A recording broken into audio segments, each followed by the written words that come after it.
Knowing how to utilize the Dexcom app is super helpful to understand how your blood sugar is reacting to different things. So on the first page of the app, you can see the 3, 6, 12, and 24 about a quarter of the way down on the screen. And this shows you what your blood sugar is doing over time. If you hold your finger down on that little dot on the graph, you can go back to see what your blood sugar was at specific times of the day as well.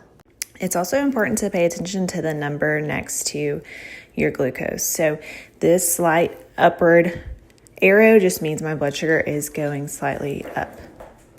In the first image, when it was going straight to the right, that just means it's staying steady, but it also will go down. So paying attention to that is super helpful.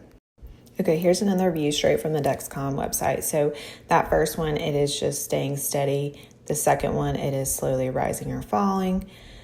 This third, it is straight up. Those arrows are straight up and down. That means it is rising or falling. And then if it has a double arrow to the right or down, that is rapidly rising or falling.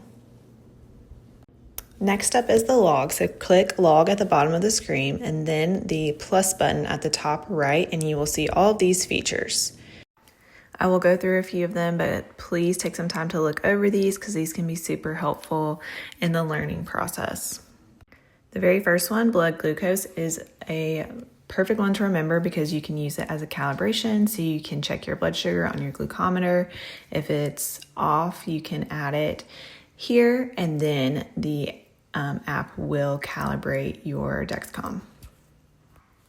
You can add your insulin or medication. So here I'm going to add Ozempic. You just type in the medication, then you can add the dose, the date, the time. So if you aren't doing it at the time you took it, you can back log it as well. And then if you go back to log when you're finished and it's been a few hours later, you can see how your blood sugar changes after that. So just another thing to check. Logging food is probably my favorite feature. You click meal, you can take a photo of it. AI will tell you kind of what it is, but it's not going to tell you how many carbs are in it. So it will come up with a meal description, and then you can manually input the carbs.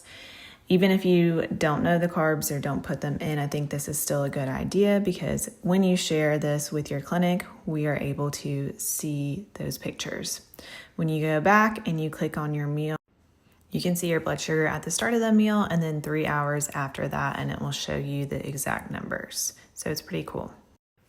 Activity is another great thing to add, especially if we're trying to get some activity in after meals so we can see if that's helping bring down our blood sugar. So click the activity, add the start time, duration, intensity, and the date. Again, can backlog if we need to here. Any notes you may want to add, you can also add a picture if you want.